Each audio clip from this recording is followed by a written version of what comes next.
नमो बुद्धाय। सभी श्रोता बंधुओं को दास का सादर नमस्कार और भगवान महात्मा बुद्ध के पावन पवित्र चरणों में यही याचना कामना प्रार्थना कि आप सभी स्वस्थ होंगे, आप सबके घर में हर प्रकार की खुशियां आए, कोई बीमार ना रहे और इस खूबसूरत दुनिया का खूबसूरती से आनंद आप सभी लेते रहें। इसी मंगल कामना के साथ एक बार पुनः आप सबके समक्ष कुछ आयुर्वेद के नुस्खे के साथ उपस्थित है दास। आज जिस नुस्खे की बात दास करने वाला है, इससे शरीर के घुटनों के, जोड़ों के, कमर के जो दर्द होते हैं, आजकल तो नौजवानों को भी ये चालू हो गया है, तो उसका इससे इलाज होगा। इसी विषय को लेकर के आज दास आप सबके समक्ष उपस्थित है। आज के वीडियो में एक ऐसे नुस्खे के बारे में जानकारी मिलेगी जो कि बहुत ही सस्ता है और उसे 1 गिलास दूध में डालकर अगर आप पीते हैं तो आपको कभी कोई बीमारी नहीं होगी। साथ ही साथ आपके शरीर में कहीं भी कोई दर्द है, जैसे जोड़ों का दर्द, घुटनों का दर्द, शरीर का दर्द, कमर का दर्द, सब कुछ इसी से ठीक हो जाएगा और इसका कोई साइड इफेक्ट भी नहीं है। इसका आप नियमित सेवन कर सकते हैं। पहले सुनते हैं भगवान महात्मा बुद्ध जी के अनमोल पावन विचार और उसके बाद फिर उस नुस्खे पे आएंगे। एक समय की बात है, भगवान महात्मा बुद्ध जी एक गांव में भ्रमण करते हुए पहुंचे, जहां पर भगवान महात्मा बुद्ध जी के प्रवचन को सुनने के लिए काफी लोगों की भीड़ लग गई। लोग ध्यानपूर्वक उनका प्रवचन सुन रहे थे। भगवान महात्मा बुद्ध जी उन्हें सहनशीलता और क्षमाशीलता का उपदेश दे रहे थे। वह बोले कि क्रोध एक प्रकार की ऐसी अग्नि है जो न कि दूसरों को जलाती है बल्कि स्वयं को भी जलाती है। इसलिए क्रोध व मोह का त्याग कर क्षमाशील और सहनशील बनो। प्रवचन सुनने वालों में एक क्रोधी व्यक्ति भी बैठा था। वह एकाएक उठकर कर्कश स्वर में कहने लगा कि इतना पाखंडी और धूर्त व्यक्ति मैंने अपनी जिंदगी में कभी नहीं देखा। अपने स्वार्थ सिद्धि के लिए तुम गांव में भ्रामक बातें करते हो। ऐसा करते हुए तुम्हें शर्म या लज्जा नहीं आती? उसके कटु वचन सुनकर भी भगवान मंद मंद मुस्कुराते रहे, पर उसके वचनों पर कोई प्रतिक्रिया नहीं दी। वह उतने ही शांत चित्त से दिखाई दे रहे थे जितना कि पहले थे। इतना सब देखकर उस क्रोधी व्यक्ति का क्रोध और बढ़ गया और वह भगवान महात्मा बुद्ध जी के मुख पर थूक कर चला गया। भगवान महात्मा बुद्ध जी तब भी शांत चित्त रहे और ये अपना प्रवचन पूरा किया और ये अपने शिष्यों सहित अगले गांव की तरफ प्रस्थान कर दिए। घर आने के बाद क्रोधी व्यक्ति कुछ देर तक भगवान बुद्ध जी के बारे में सोचता रहा। क्रोध बस उन्हें क्या क्या कह आया था। अब जब उसका क्रोध शांत हुआ और वह अपने मन ही मन पछताने लगा और अपने किए हुए कर्म पर शर्मिंदा होने लगा। वह सुबह का इंतजार करने लगा और मन ही मन ठान लिया कि सुबह जा कर के वह भगवान महात्मा बुद्ध जी के चरणों में माफ़ी मांगेगा। और सुबह होते ही वह उसी स्थान पर पहुंचा, पर भगवान महात्मा बुद्ध जी आगे निकल गए थे। वह पता लगाते लगाते वहां जा पहुंचा जहां भगवान महात्मा बुद्ध जी प्रवचन कर रहे थे। वह रोता हुआ भगवान महात्मा बुद्ध जी के चरणों में गिर पड़ा और उनसे क्षमा याचना करने लगा। तब भगवान महात्मा बुद्ध जी ने उसे विस्मय से देखते हुए कहा, आप कौन हैं और किस बात के लिए क्षमा मांग रहे हैं? क्या गलती की है आपने? उस व्यक्ति ने देखा कि भगवान बुद्ध जी के चेहरे पर कोई परिचय का भाव नहीं दिखाई दे रहा है।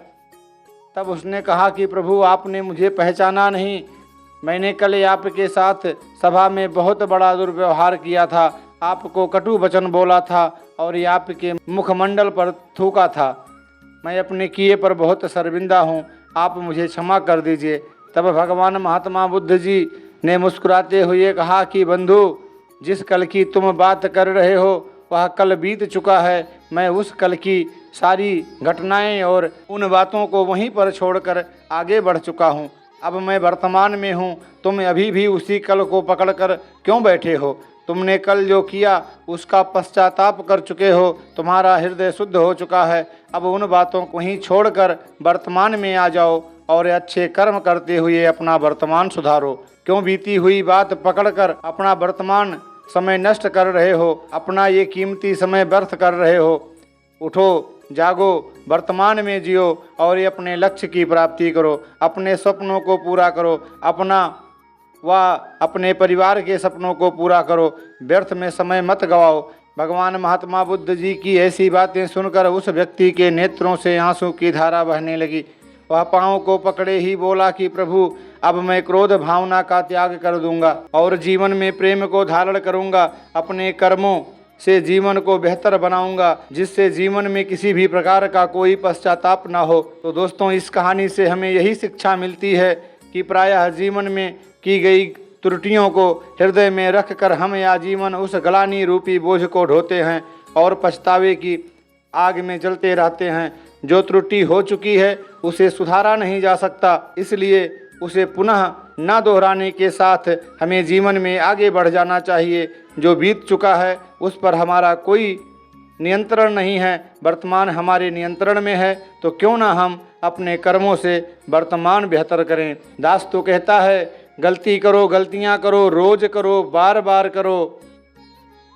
गलती करो, गलतियां करो, रोज करो, बार बार करो। शर्त यह है कि एक गलती दोबारा ना करो। सारी गलतियां एक ना एक दिन अपने आप समाप्त हो जाएंगी। इसी तरह से हमारा शरीर है। इस शरीर के साथ हम जो रोज़ छोटी छोटी गलतियां करते हैं, यही छोटी छोटी गलतियां हमारे शरीर को बीमार बना देती हैं, हमारे शरीर को रोगी बना देती हैं। लेकिन हमारे समझ में नहीं आता। हमें यही लगता है कि इससे क्या फ़र्क पड़ता है, लेकिन फ़र्क पड़ता है, बहुत फ़र्क पड़ता है। आयुर्वेद के अनुसार खाना खाते समय पानी नहीं पीना चाहिए। आज के डॉक्टर वैज्ञानिक भी इस बात को मानते हैं, लेकिन लोगों को कोई फ़र्क नहीं पड़ता। कहते हैं इससे क्या फ़र्क पड़ता है, खाना पेट में जैसे ही जाता है वहाँ पर जठराग्नि में जल रही अग्नि एक्टिव हो जाती है, वहाँ एसिड बनना शुरू हो जाता है। और जैसे ही आपने आधा खाना खाया, ऊपर से 1 गिलास पानी पी लिया, जैसे गैस पर गर्म दूध उबल कर जब गैस पर गिरता है तो गैस बंद हो जाता है, इसी तरह जब पेट में पानी जाता है तो जठराग्नि मंद पड़ जाती है और एसिड बनना बंद हो जाता है। और जब एसिड नहीं बनता तो खाना पचता नहीं और फिर वह खाना पेट में सड़ना चालू हो जाता है। और सोने पे सुहागा यह कि खाना पूरा खाने के बाद ऊपर से 1 से 2 गिलास पानी फिर पीते हैं। जो कुछ बचा था अग्नि वह भी पूरी तरह से मंद पड़ गई।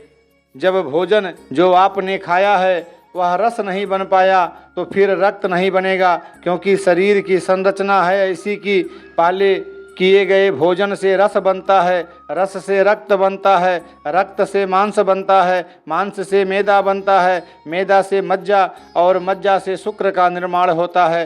तो शरीर में पोषक तत्व पूरी मात्रा में प्राप्त होते हैं। जब रस ही नहीं बन पाएगा तो सारी प्रक्रिया वहीं रुक जाएगा। और यह आप नियमित करते हैं, रोज़ खाना खाते वक्त पानी पीते हैं, तो इसीलिए यही भोजन आपकी बीमारी का जड़ है। इसी से हजारों बीमारी का जन्म होता है। गैस, एसिडिटी, कब्ज, पेटों का फूलना होता है। इसी पेट के स्वस्थ रहने पर शरीर निरोगी व स्वस्थ रहता है। जब पेट ही बीमार रहेगा तो शरीर निरोगी रह ही नहीं सकता। ऐसी छोटी छोटी गलतियां हम हजारों करते हैं। जैसा कि ऊपर बताया कि एक गलती रोज़ कम होती जाएगी तो एक दिन हमारे शरीर से गलतियां अपने आप समाप्त हो जाएंगी। इस वीडियो में बताए गए नियम का अगर आप सिर्फ 1 महीना पूरी ईमानदारी और नियम पूर्वक पालन कर लेते हैं तो फिर आपसे हमें प्रार्थना या गुजारिश करने की ज़रूरत नहीं पड़ेगी। आप खुद ब खुद इसके लाभ से परिचित हो जाएंगे तो स्वतः ही इन नियमों का पालन करना शुरू कर देंगे और अपना और अपने परिवार का जीवन स्वस्थ व निरोगी बनाने की दिशा में अग्रसर हो जाएंगे। इन नियमों के पालन से आपको ना कोई बीमारी होगी, ना कभी दवाखाना डॉक्टर की ज़रूरत पड़ेगी, बुढ़ापा भी चैन से कटेगा। सबसे पहले आपको प्रकृति के नियमों का पालन करना होगा। खाना खाने के नियम, पानी पीने के नियम आपको पूरी निष्ठा से पालन करना होगा। अपने अवचेतन मन को पॉजिटिव रखने के लिए आपको मेडिटेशन करना ही करना होगा। आज हमें आपको एक ऐसा दिव्य नुस्खा बताने वाले हैं आयुर्वेद के हिसाब से, जिसका सेवन करने से, जिसे 1 गिलास दूध में डालकर पीने से आप भले ही इस भौतिक युग में रह रहे हैं, इस केमिकल वाले युग में रह रहे हैं, मिलावटी सामान वाले युग में रह रहे हैं, दिन भर आप कुछ ना कुछ vada pav, samosa, frankie, pizza, burger, chips और ना जाने कितने आर्टिफिशियल चीज़ जो बन रहे हैं, मिलावटी तेलों से घटिया तेलों से दूषित चीज़ें हम अपने इस पेट को डस्टबिन की तरह इस्तेमाल कर रहे हैं, डाल रहे हैं। तो आप कुछ भी खाइए, कुछ भी पीजिए, आपका अपना मन है, आपकी अपनी शरीर है, पर परिणाम आपको उसका वही मिलेगा जो आप खा रहे हैं, क्योंकि ये मानव तन बहुत दुर्लभ है, ये बार बार नहीं मिलता।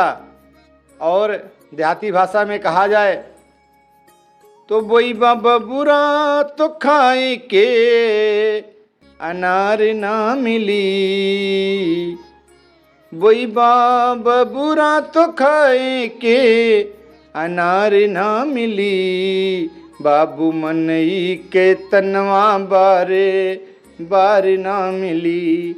ये बार बार तन नहीं मिलेगा, मिला है तो इसका इस्तेमाल करें। जितनी खूबसूरत ये दुनिया भगवान महात्मा बुद्ध ने बनाई है, इस दुनिया का आनंद लें, इसकी हर वस्तु आनंद लें, बस अपने शरीर के हिसाब से आनंद लें। तो आपको प्राकृतिक नियमों का पालन करना ही पड़ेगा, बिना उसके कुछ होने वाला नहीं है। तो प्राकृतिक नियम कोई बहुत ज़्यादा नहीं है। आप अपने इस दुर्लभ शरीर को अगर 2 घंटे 24 घंटे में देते हैं, पूरी ज़िंदगी आप निरोग रहेंगे, स्वस्थ रहेंगे।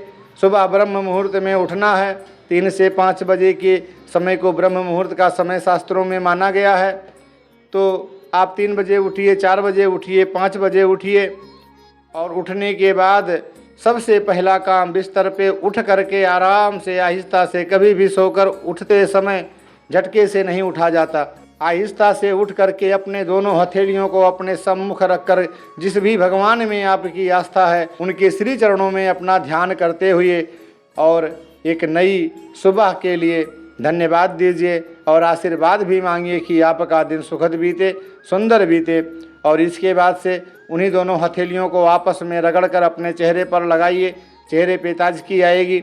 उसके बाद अपने मुख के सलाइवा को, लार को काजल की भांति अपनी आँखों में लगाइए, इससे आँखों में बहुत सारी बीमारियां ठीक होती हैं।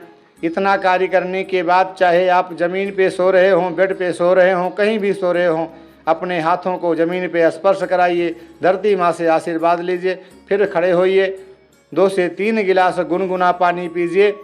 और उसके बाद से अगर प्रेशर बनता है तो पैखाना जाइए, नहीं बनता है तो चहलकदमी करिए, कुछ प्रेशर अपने आप बन जाएगा। पैखाना जाने के बाद फिर निकल जाइए आप मॉर्निंग वॉक पे, 1 किलोमीटर, 2 किलोमीटर, 3 किलोमीटर, जितना चल सकते हैं उतना चलिए। और उसके बाद से आकर के एक शांत जगह पर बैठ जाइए। चलने का नियम कुछ ऐसा है कि अगर नीचे मिट्टी वाली ज़मीन है, घास वाली ज़मीन है, तो आप नंगे पाँव चलिए, उसके बहुत सारे लाभ हैं। चैनल पे वीडियो पड़ी है, आप देख सकते हैं। अगर पथरीली ज़मीन है, कंक्रीट वाली ज़मीन है, तो आप पैरों में चप्पल जूते पहन करके ही चलें। फिर चलने के बाद आकर के आराम से एक जगह पर आलथी पालथी मार करके बैठ जाइए। और 2 आपको प्राणायाम करने हैं, योगा करने हैं। एक तो है आपका अनुलोम विलोम और दूसरा कपालभाति। ये तो इसे अपना अभिन्न कार्य बना लीजिए अपने जीवन का, तो इससे आप हमेशा निरोगी और स्वस्थ रहेंगे आज के इस केमिकल युग में। तो उसके बाद से कपालभाति करिए, फिर धूप निकल जाता है तो आप 15 से 20 मिनट अपने अवचेतन मन को एक्टिव करिए, क्योंकि इस बॉडी में 2 मन होता है, एक मन होता है, दूसरा अवचेतन मन होता है।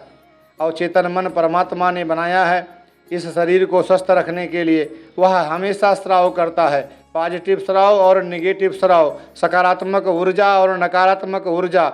यह आपके मन के ऊपर डिपेंड करता है, मन के ऊपर निर्भर करता है। उसका अपना कोई सोच नहीं होता है, अपनी कोई बुद्धि नहीं होती है। मन जैसा सोचता है, आपके ऊपर तमाम आधियाँ व्याधियाँ हों, तमाम बीमारी लगी हो, पर मन सोच रहा है कि मैं स्वस्थ हूँ, मैं बढ़िया हूँ, मुझे कोई टेंशन नहीं है, कोई चिंता नहीं है।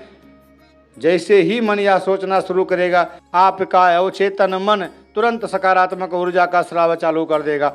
और जब आप एकदम स्वस्थ हैं, खुशहाल बैठे हैं, लेकिन मन से आप सोचना चालू कर दीजिए, बहुत परेशानी है, बहुत टेंशन है, बहुत चिंता है, मुसीबत है, मन कि इतना सोचते ही आपका अवचेतन मन तुरंत आपके बॉडी में नकारात्मक ऊर्जा का संचार चालू कर देगा, स्राव चालू कर देगा। और ये आप देखते ही देखते 10-15 मिनट में आप प्रैक्टिकल करके देख लीजिए, क्योंकि दास तो अक्सर कहता है कि हाथ कंगन को वारसी किया और पढ़े लिखे को फारसी किया। तो तुरंत शरीर आपका निढाल हो जाएगा, आपकी मानसिक स्थिति थोड़ा सा डामाडोल हो जाएगी। तो ये अवचेतन मन को चेतन करने के लिए वो हमेशा सकारात्मक ऊर्जा का स्राव हमारे शरीर में करे, इसके लिए हमें मेडिटेशन करना है। मेडिटेशन करने के लिए शांत मन से बैठ जाइए, मन एकाग्र कर लीजिए, या तो अपने आराध्य में, अपने परमात्मा में लगा लीजिए, या आप अपनी, अगर आप आंख बंद कर रहे हैं तो ध्यान लगाइए परमात्मा में, अपने शरीर में कहीं पर भी। आंख खोल के कर रहे हैं तो आप अपनी नाकों से जो सांस निकलती है उसके ऊपर लगा दीजिए, आते जाते सांसों के ऊपर, और अपने आप को सोचिए कि मैं एकदम स्वस्थ हूँ, हमारे जीवन में कोई परेशानी नहीं है, कोई तकलीफ नहीं है, मैं अभी जवान हूँ, मैं सब कुछ कर सकता हूँ, बहुत धनी हूँ, बहुत स्वस्थ हूँ। तो आपका अवचेतन मन जो है वो पॉजिटिव हो जाएगा और सकारात्मक ऊर्जा का स्राव करेगा। उसके बाद आप फिर अपने वहाँ से घर आइए। अब मैं आपको आयुर्वेद का वह नुस्खा बता रहा हूँ, इसे आप ध्यान से सुन लीजिए। कुछ सामान है जिसे आपको दुकान से लेकर के आना है। बादाम 50 ग्राम, अखरोट 50 ग्राम, कद्दू के बीज 50 ग्राम, अश्वगंधा 50 ग्राम, हरी इलायची 50 ग्राम, सतावर 50 ग्राम, मखाना 50 ग्राम, काजू 50 ग्राम। अश्वगंधा और सतावर की जड़ लाकर अपने घर पर इसका पाउडर बनाना है। इन सबको हल्का सा गर्म करना है, जिससे इसके अंदर की नमी निकल जाती है और इसके खराब होने का चांस कम हो जाता है। अब इसको सबको पीस लेना है मिला करके, और इसको कांच के एक डिब्बे में भर करके रख लेना है। खाना खाने के 1 घंटे के बाद 2 चम्मच सुबह शाम दूध के साथ लेना है। इसको सभी लोग खा सकते हैं, यह सभी रोगों में काम करता है। रात वाला जो आपको दूध लेना है, उस दूध में अपने घर की पिसी हुई शुद्ध हल्दी आधा चम्मच लेना है, और ये आधा चम्मच दालचीनी का पाउडर, ये दोनों डाल करके दूध को उबाल लीजिए, और उसके साथ में जो आपने वो पाउडर बनाया है वो खा करके इस दूध को पी लीजिए, या तो उसमें डाल करके पी लीजिए, जैसा भी आप उचित समझें। इसके रोज़ पीने से, जो कि एक प्रकार का ये प्रोटीन पाउडर है, इससे बुढ़ापा नहीं आएगी, शरीर एकदम चुस्त और दुरुस्त रहेगा। बस अरदास यही है, प्रार्थना यही है कि जितना संभव हो सके, जितना जल्दी संभव हो सके, अपने किचन से 3 चीज़ें अविलंब निकाल दीजिए। चीनी, मैदा, सफ़ेद नमक, और इसकी जगह पे इस्तेमाल करिए देसी गुड़, नमक में सेंधा नमक या काला नमक, और मैदा की जगह पे फाइबर युक्त आटे का इस्तेमाल करिए। जितना ज़्यादा फाइबर खाएंगे शरीर उतना ही स्वस्थ रहेगा, अच्छा रहेगा, मजबूत रहेगा। और बाहर की तली भुनी चीज़ें खाने से परहेज करिए। हफ्ते महीने में कहीं 1 बार अगर दिल करता है तो यह जान करके ही कि ये गंदगी ही खा रहे हैं, मिलावटी सामान ही खा रहे हैं, तो उस तरह से प्रयोग करिए। और उसका फिर उसको डिटॉक्स करने के लिए, उसको साफ करने के लिए उस विषैले तत्व को प्राकृतिक नियमों का पालन करिए, योगा प्राणायाम करिए, स्वस्थ रहिए, मस्त रहिए, आनंद से रहिए। और नहीं तो आज के समाज में तो लिखे हुए पैकेट्स पर कि सिगरेट पीना स्वास्थ्य के लिए हानिकारक है, धड़ल्ले से लोग पी रहे हैं। गुटखा के ऊपर छपा हुआ कैंसर का रोग का तस्वीर, बिच्छू, नाना प्रकार के भयानक दृश्य, उसे देख करके भी लोग फाड़ करके उसको 1, 2, 3 नहीं 10, 15, 20 गुटखा डेली खा रहे हैं। तो दास तो बार बार वही कहता है, बताना अपना काम है, करना ना करना आपका काम है। करेंगे तो स्वस्थ रहेंगे, क्योंकि आज के समाज में कोई भी पंडित, कोई भी सोखा, कोई भी मौलवी, कोई भी डॉक्टर, कोई भी साइंटिस्ट आपको ये नहीं बताएगा कि आप स्वस्थ कैसे रहेंगे। वह आपको सिर्फ रोगों का इलाज बताएगा। आते रहिए। डॉक्टर कभी नहीं कहते कि आप स्वस्थ हो गए हैं, बोलते हैं कि आप सही हो गए हैं, पर एक बार और दिखा लीजिएगा। तो इस लिहाज से आपको स्वस्थ अपने खुद होना है, खुद जागरूक होना है। और जब से जागे तभी से सवेरा। आपको इसमें बताई गई जानकारी स्वास्थ्य के लिए लाभप्रद है, इसका आजमा करके सेवन कर लीजिए। फ़ायदा दिखे तो औरों को भी बताइए, और खुद और अपने पूरे परिवार के साथ इसका सेवन करिए। स्वस्थ रहिए। इस वीडियो को ज़्यादा से ज़्यादा जनहित में, देश हित में, समाज हित में लोगों को शेयर करिए। चैनल पर नए हैं तो चैनल को सब्सक्राइब करिए, जिससे ऐसे ही प्रेरणादायक जीवन उपयोगी कहानी आपको समय समय पर मिलती रहे। एक नई जीवन उपयोगी प्रेरणादायक कहानी के साथ मिलते हैं अगले वीडियो में। नमो बुद्धाय दोस्तों।